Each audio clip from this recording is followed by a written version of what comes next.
Yes, welcome to another episode of The American Dream, a show where we go against the grain of the negative stuff you see in the media, and my goal is to educate, empower, and engage your American dream. Great show lined up for you today, great guests. Let's start it right now. Every single day you are consumed with information. With the 24/7 negative news cycle and a pop culture that's polluting the airways, all selling out for the ratings game. Well, guess what? There's a more positive way to look at life. You live in the greatest city in the greatest country on the planet. Every day with our elite network of professionals, our goal is to educate, empower, and engage. And now it's time to fight for your American dream. See this thing right here? The ultimate disruptor of business. And that's what we're going to be talking about today on the show. American Dream, international business. We got some great stories lined up for you. I want to put things in perspective before we get started.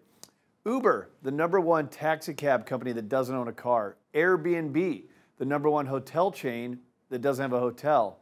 Amazon, the #1 retailer that doesn't have shops. What am I trying to share with you? The world of business has changed. People are online, but with disruption creates opportunity.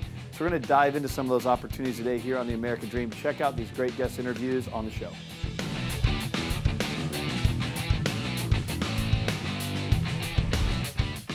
All right, I tell you this show is positivity with some teeth. This is it right here. He's the author of Cool to be a Convict. He's been featured on Forbes, Wall Street Journal, Fox News, Time Magazine, and more. Andrew Metal, CEO of BlendAR. Yes. Right? Good to have you on the show, man. Yeah, thank you. You got a hell of a story. I do. And you're very vocal about it. Yes. You went to jail. Yes. You wrote a book about it. Yes. All right, man. So I'm just going to break this down past, present, future with you. So tell us about your story leading up to writing this book. Yeah, so from like 11 to literally 22, I was in trouble. Okay. So, and you know, breaking the law, getting in trouble, fights, all that. Where did you live? I lived in Ventura County, so north of LA. Okay. Grew up in Southern California. And so at 22 years old, I got in a fight in a Las Vegas nightclub. At 22, I also realized I need to stop doing what I'm doing and change my life around. Okay. So I changed my life around, started making better decisions, went back to college, actually became a co-founder of a company. We scaled it to millions. We did really well. I started a couple other companies, and by the time I was 28, unfortunately, the case that I had been fighting, because of my previous convictions, I was sentenced to prison for 2 to 5 years. So you had turned your life around, but then that sentencing came around and kind of stopped you when you were on that upward trajectory. Right. Put you in jail for a fight. Yep. Okay, so you went to jail for how long? So I ended up doing 2 years. So in prison, so there's jail and prison. Prison's for longer term sentences. So I was in prison for 2 years. Okay. 17,520 hours. Orange jumpsuit. Orange jumpsuit. The whole 9 yards. Yeah. All right, so we're talking straight up convict. Yeah, right. All right, got it. So I'm in prison, get sentenced. Obviously, I was devastated because I didn't think I was going to have to go to prison. You know, my life when I was young was, you know, it was a mess, and I was running around, and but I had changed, I had changed everything. And so, you know, I was devastated, but also had a choice to make. So I consciously chose to make every single hour that I was in prison as productive as possible. How many hours? 17,520. Wow. So when I was there, you know, I studied and did everything I could to, you know, build up my mind, body, and spirit, because I know those were the 3 things I was going into prison with, and those were the 3 things I would leave with, right? So I focused on reading everything. I had a bunch of books sent in. I had the Wall Street Journal, a bunch of magazines, and I actually taught myself the basics of computer programming while I was in prison without the internet. What did the other convicts say when you're doing this?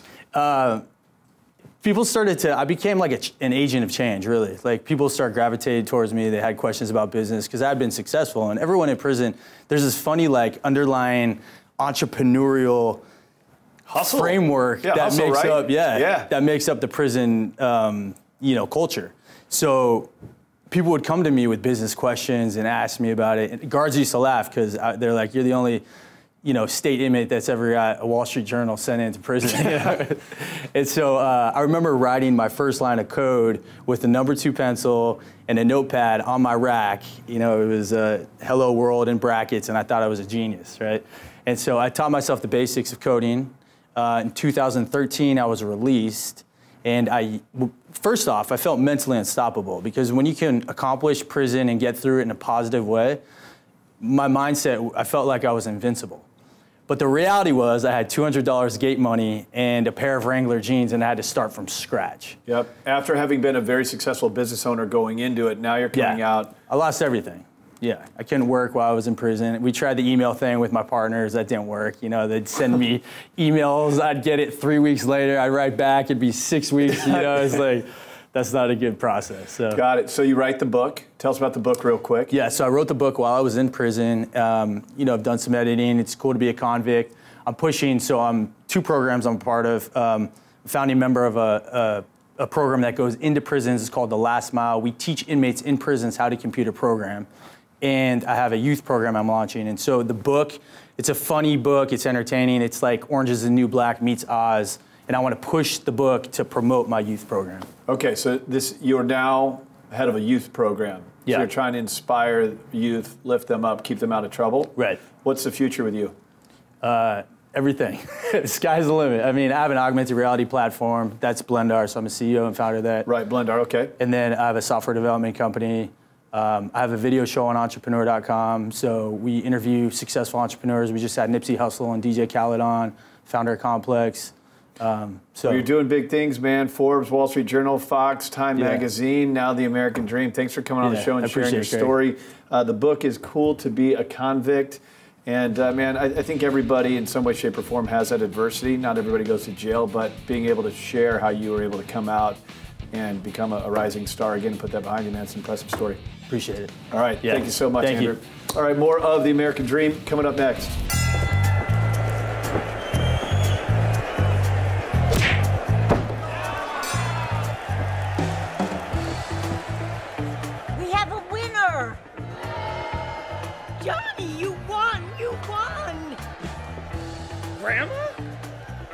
There are certain times in life when you need a neutral third party to call the shots. I know, but I wasn't ready. You hear me? Keep it fair. Choose Oakwood Escrow.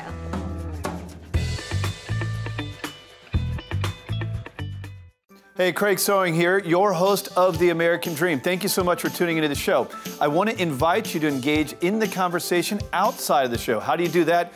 Visit us online and on social media. We have so much activity happening there. Full interviews, resources, all kinds of cool stuff that you can engage with us and our conversation and help support the American Dream, where we're combating all that negative stuff you see in the media.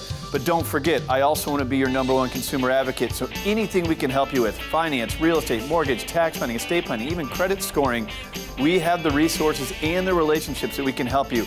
Visit us online, engage in the conversation on social media, and don't forget, we want to empower your American Dream, so reach out if you ever need anything. Thank you so much for tuning into the show, and thank you so much for following us on social media and engaging in the conversation. Cheers to your American Dream. Today we're talking international business, and this guy actually has a business show that is on ESPN. I was recently a guest on it. Eran, Sinai, the host of Common Sense. Hi, Craig. Good to have you on the show. Good to be here. Let's talk Bitcoin. You tired of Bitcoin by now? Actually, you know, obviously with so much going on in the media about it, there's more and more hacking of Bitcoins. Right, and that's the biggest fear around the thing. And so our audience understands, Eran is a credit analyst, a credit specialist. You've been doing this stuff for a long time. Came from Israel, Israeli Navy SEAL, by the way, from New York to California, and now operating internationally, helping people on credit and things like that. Let's talk about like the data breaches, not only on Bitcoin, but some of the other things that have been happening and how we can protect consumers. But what's the story with Bitcoin? So from cybersecurity standpoint, obviously with so much hype around Bitcoins, there's more and more attempts to hack into people's wallets and companies. The Bitcoin wallet. Exactly. Isn't the big problem with it, even if you're up big, it's tough to cash out? Yes, I mean, you have to have someone else buy it. Yeah. You know, from you, it's not like you can go to the bank and sell it. So that's one of the issues. However, I think that the issue is with the security. Yeah. That's why you don't think it's going to keep that hockey stick trajectory? You know, I think it's here to stay, believe it or not. It's probably stabilized, and, you know, there's so many currencies, obviously, but It's here to stay, just got to be probably regulated a little more eventually. The banks are going to catch up to it, and it's going to be regulated. That's my... Even if it's here to stay, is the hype real? I mean, people are talking about $100,000 for Bitcoin. You know, Bitcoin. You know, with my history that I'm very good at doing things 5 minutes later. Yeah. So with Bitcoin, so I know everyone I talk to everybody experts, knows that one as well. Last time Eran was on the show, he shared that he should be worth $160 million. Yes, but I sold it but all. He's still here. That's right. So I'm still here. It didn't work out. That was exactly. 11, yes. So look, the bottom line is that all the experts I talk to still swear on it becoming 100,000. I don't know. I'm not. I hope so, because I went back into the market and I've diversified in like 7 different cryptocurrencies. Yep. And I'm just going to let it sit there, and whatever happens. Money that I was willing to lose, and I put it there, and I'm like, whatever, right? Not going to make that same mistake in 2011? No. Gotcha. No. Yeah, so... It's a great story. But you should catch Eran's radio show. He also posts it all on social media. Follow him there. Let me switch gears, though. Talk about this data breach. 2017, you shared with me that 1 out of 3 companies got hacked. More than a third of the companies in the world got hacked. It's the biggest year in data breach. And it keeps getting worse. Obviously, last year we had 145 million people in the US alone with the Equifax breach. But you have to understand that Equifax has operations all over the world. Sure. You know, they run currencies in Spain, in all over Europe. And companies in Europe and all over the world are being breached, and people's information. Not only, I mean, in Europe they don't work with Social Security numbers, but they have personal information, they have credit cards, so a lot of data is being stolen every minute, and it's just getting worse and worse. So help me give some advice to consumers, because we all have this thing called a credit score. You use that credit score to get financing on real estate. We talk a lot about real estate on the show, or an auto loan or insurance. In the military, you need a good credit score to get a job. Yeah. Right? So security clearance. Give us some advice on protecting our credit, keeping a high score. So the first thing, what's mind-boggling, that believe it or not, there are still only 10% of the people that have 2-step authentication on the email, which means if someone logs into your email, you get a text to your phone, and then you can log into your email. Right. Still only 10% implemented that. That's the first thing you guys need to do, is 2-step authentication for your email, for your bank account, for your credit cards. Everything you do online, you should have 2-step authentication. Okay, so that they have to actually text or email you. Got it. Email you. 2, when it comes to shopping online, I'll give you an example. A client literally got an email saying, click here, your data has been breached, click here to PayPal, because you need to validate. So the client's like, of course, it's not real, right? 5 minutes later, he gets an email saying, the email you got was not real. Click here to make sure nothing happened. What did they do? Didn't click the second Click there because... That's on him. Yes. I mean, you deserve to get it hacked if you're doing that. True, but you know what? Here's the problem. People in the most, successful or whatever, when you start having doubt, you're always trained. You remember in the military, you get trained that doubts kill the warrior, right? Now, when you start having doubts and you're getting those emails and phone calls, you start doubting yourself. Don't doubt yourself. Don't ever go click anything from emails and straight from the bank. And keep your information. People think it's no big deal. I'll go work out in Starbucks. It's still dangerous. People don't think about it. They all think it's not going to happen to me, and it will. So you just got to be careful. Eran Sinai, credit expert, host of Common Sense on ESPN. Always good to have you on the show. Hey, I want our audience to reach out. Look, credit scores, I call them the backbone of your financial picture. If you have any issues with your credit from the past, if your score is not over a 750 or higher, you should email me. I can connect you with Eran. I have seen him help countless people over the years coming on this show. It's a true, I call him the magician. So shoot me an email. I'm sure our team is put in the lower third, and I'll be happy to connect you. More of The American Dream coming up next. Hi, I'm Jenn Morris, co-host of The American Dream. Don't forget, you can always watch more of our content online and follow us along on social media. All right, you're going to love this segment. We go out into America's finest city with the lovely Molly O'Dell, one of our favorite co-hosts, and award-winning realtor who's being flown all over the country to speak on stages, but we pinned him down here in San Diego. Let's go see what Seth O'Byrne has to say about our marketplace.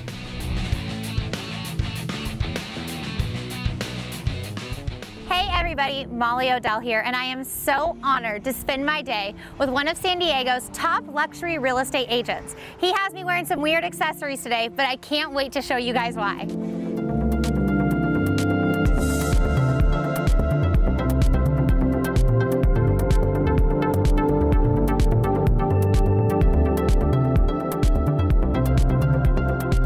Seth, how are you? Good, very good, yeah. So where did you bring me today? So I brought you to the park, in Balboa Park, which is one of the most exciting new projects that Zephyr's built, and we're really excited about it. I think we're really excited. And we have Amber on camera. Amber, you are the head of sales and marketing. Am I saying this right? Yes. Yes, I love when I remember things. It's my favorite. Okay, so why in the world did you bring us here today? Yeah, so we brought you here because, well, first of all, Pacific Sotheby's International Realty and the O'Byrne team were given the opportunity to partner with Zephyr to market the park to the world. That's a big deal.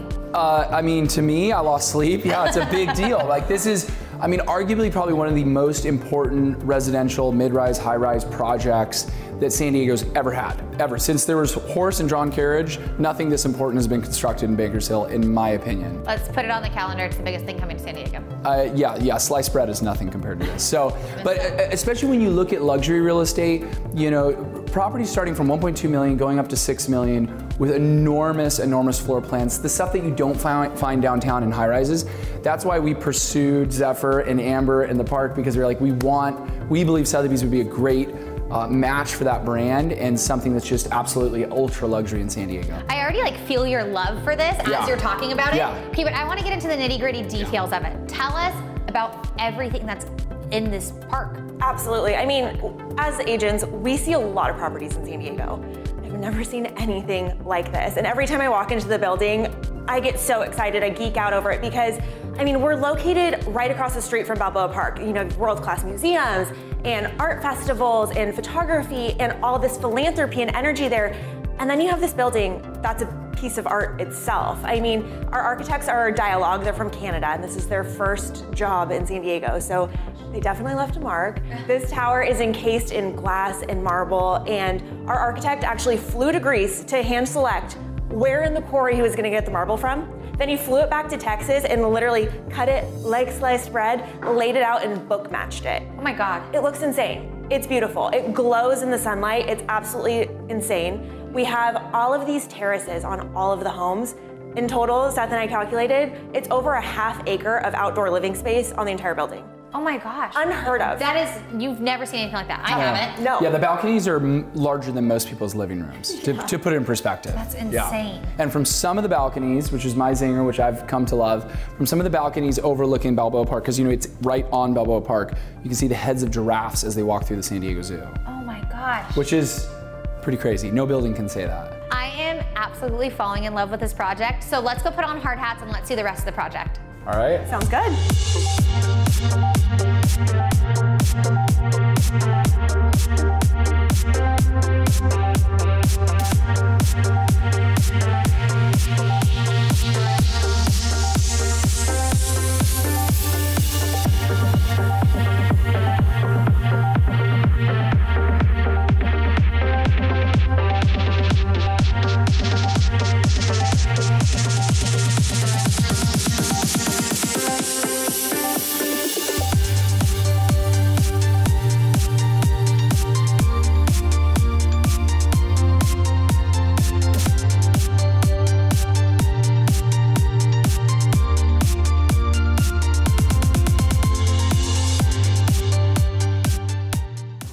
Okay, that tour was really amazing. Yeah. I loved it. Do we have helmet hair though? You look good, girl. Yeah. I think it's perfect. I had emergency pomade in the car, so. Oh, you look We're good. You are on point. I love it. Okay, so I love this project because I love that we're right here, right in the park. It's like your front yard. You have this whole entire area. Yeah. It's actually my favorite thing about the entire project. The proximity to Balboa Park is irreplaceable. It's amazing. You're right across from all the museums and all of the art shows and all of the activities that go on here. It's actually the epicenter of San Diego, and to be so close is incredible. It's amazing. Okay, so Seth, if you had to pick only one favorite thing about this project, what would it be? When I go in elevators, I want to hit the top button and go to the top. So penthouse by far is the best. The 4 penthouses are all great. The west-facing ones are great because you can see the ocean, you can see out to Hawaii. maybe see Hawaii. The east ones, you know, I love them because you can see all the animals in the zoo. You can see, you know, the California Tower.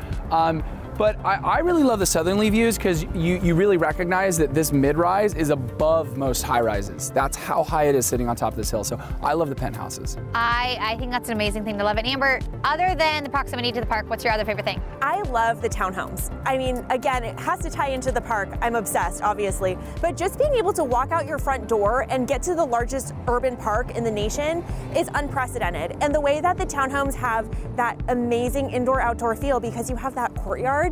I mean, you have your home open all the time with nobody wandering by. It's amazing. It feels so light and free. I love it so much. I think this project coming to San Diego really is better than sliced bread. I think you nailed it on the head. Yeah, a little bit better. It's incredible. Well, Seth, thank you so much for bringing me out here today. And Amber, thank you so much for the tour and for introducing me to this. Thanks for coming. It was great to have you. Amazing. Thank you, you guys.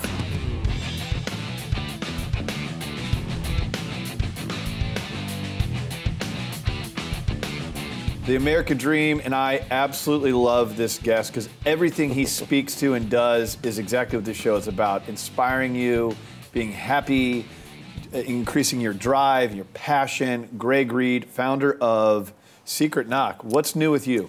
By the way, it's all about seeing what's possible, right? Yeah. So that's what we do. I mean, one of the cool things about personal growth is the growth part, right? Yeah. It's never standing still.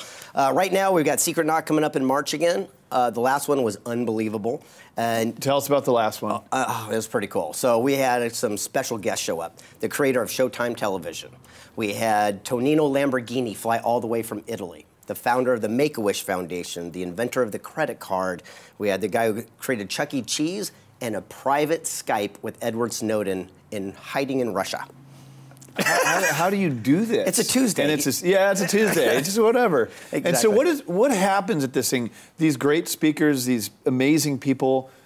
If you're in attendance, what are you seeing? Are they inspiring you? Are they sharing stories? What are we doing in these things? Exactly. It's sharing stories. It's sharing their secret inside tips that they normally wouldn't. That's why we don't film it. We don't broadcast it. So people come in and say, hey, look, this is what I'm going through. Here's some of the challenges. Here's some of the outcomes. And here's how you can do it for your own daily life. A lot of times people don't take that sneak peek behind the Wizard of Oz, and that's what Secret Knock's all about. Okay, so for our audience here, what was the biggest takeaway out of the last one? If we could share a nugget with our audience here on the American Dream. Yeah, a word called stickability. You know, first there's a dream, then there's a challenge, and then there's victory. Unfortunately, almost everyone quits in the challenging times. Yeah. But it's the people that have their eye on the prize and don't give up, but they adapt and adjust. That's the missing component. Everyone thinks they have to have the exact blueprint, but you don't. You just got to get started. And in today's world where I just feel like ideas are easy and there's this big megaphone called social media and a platform, I see so many people trying to do that online world, and they forget that to be successful even in that world, it takes hard work. Absolutely. Right? Ideas are easy. Execution's a whole different ball game. So when you say stickability, I'm thinking getting past the idea phase into the execution phase and actually making it work. And as you said, adapting. Tell us about Wealth Hack. I know you've been working on this and are very passionate about it. Absolutely. And by the way, back to your point, it's the action behind the law of attraction that makes your dreams come true. You got to think it, feel it. Ultimately, you got to get off your backside and you got to take action and you got to do it. Agreed. So Wealth Hack's a really cool project. For 2 years, I've been traveling the world, meeting people worth $100 million to $1 billion. And I'm finding their exact blueprint, what they did for personal achievement. And I'm going to share it in a book form with the masses. How many have you spoken with? I think about 35, I guess, so far. And it's been absolutely stunning how simple wealth is. Now, I'm not going on personal achievement and like things like what kind of food they ate or books they read. It's exactly about wealth, exactly what they did. You want to hear a tip? Yeah, please. A billionaire. I said, how do you make $1 billion in dirt? And he says, that's easy. Time plus land is wealth. I go, explain. He says, all I do is I find a town anywhere in the world that grows about 20 to 25%. Go on Google Maps, you can find it anywhere. Look for Main Street, draw a line out 8 miles and buy the dirt. Rent the dirt to farmers who pay the lease so it's free and you get vegetables. As the town grows exponentially, it ends up on your plot. Since you're on Main Street, you own the biggest amount of land. That's what you sell to the big box stores for 200 times what you paid, $1 billion. So let me ask you a question. I'm going to put you on the spot here. Do it. For someone who doesn't have the money to buy a lot, right? If you're speaking to someone who's coming out of college, we're bringing it down to that level of no income, no assets. how would you encourage them to get on the right path when it comes to the wealth hack knowledge that you've learned? Leverage. All it is leverage. You don't have to have everything at your disposal, but I guarantee that 80% of everything we need is already within our sphere of influence. We've been to so many networking events where we have someone's phone number and their email on our phone. We wait for that perfect time to reach out. But the best time is now, because by leveraging a lot of your relationships, amazing things can come from it. Earlier, you said something about the law of attraction, which a lot of people might not know what you meant with that. And then you said behind that is action. Go a little bit deeper on that since we got you here. Oh, the law of attraction, people remember the book and the movie called The Secret. It's like whatever you think about naturally comes to be. But the realities are we do not attract what we want in life. We attract more of what we already are. So, for example, I've not been in a fist fight in my entire life, but I know people who get them every weekend because that's what they look for. It's funny, my son is 5 years old. Every time we go anywhere, he always comes home, pulls out his pocket, and there's money, and he puts it on the counter. And he saves it for Nerf guns and things like that. And I go, son, why is it no matter where we go, you always find money? He looked at me and said, that's easy. I look for it. Hey, simple, man. Advice from a 5-year-old. So we went from a billionaire on buying real estate to a 5-year-old buying Nerf guns. That's right. Greg Reid, you are the man, founder of Secret Knock, soon to be the author of Wealth Hack. That's right. Can't wait for that to come out. Thanks for coming on The American Dream and inspiring our viewers today. Anytime.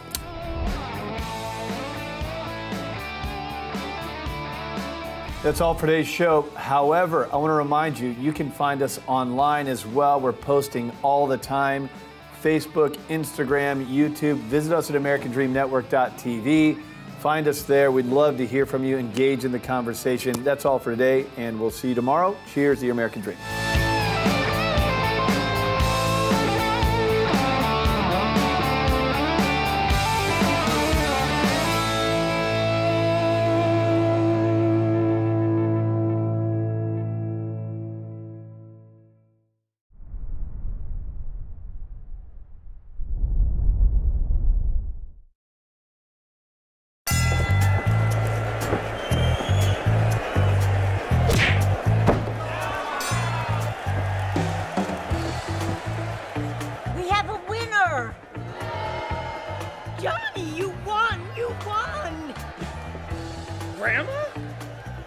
There are certain times in life when you need a neutral third party to call the shots. I wasn't right. I know. I wasn't right.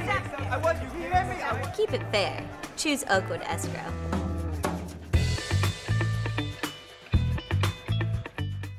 Hey, Craig Sewing here, your host of The American Dream. Thank you so much for tuning into the show. I want to invite you to engage in the conversation outside of the show. How do you do that? Visit us online and on social media. We have so much activity happening there. Full interviews, resources, all kinds of cool stuff that you can engage with us and our conversation and help support the American Dream, where we're combating all that negative stuff you see in the media. But don't forget, I also want to be your #1 consumer advocate. So anything we can help you with, finance, real estate, mortgage, tax planning, estate planning, even credit scoring, we have the resources and the relationships that we can help you. Visit us online, engage in the conversation on social media, and don't forget, we want to empower your American Dream, so reach out if you ever need anything. Thank you so much for tuning into the show, and thank you so much for following us on social media and engaging in the conversation. Cheers to your American Dream.